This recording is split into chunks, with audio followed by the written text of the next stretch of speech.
Welcome to the Salmon Runs YouTube. Enjoy the video.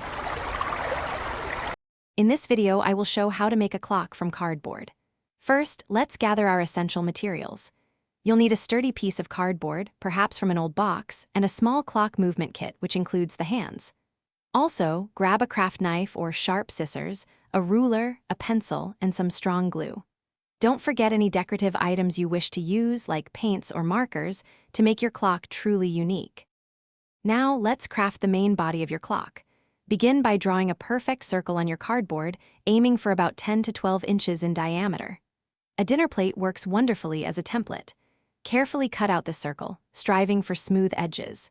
Next, create a small, central hole, roughly 1/4 inch wide, where your clock movement's shaft will pass through. You can also cut out smaller shapes for numbers at this stage. With your clock face ready, it's time to assemble the mechanism.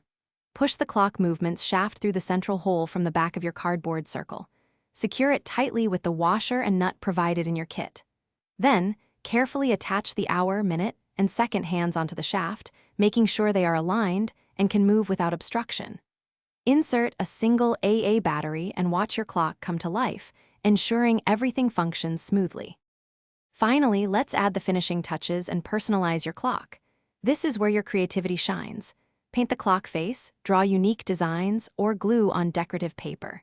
Add your numbers, either by hand drawing them using stencils or attaching small cardboard cutouts.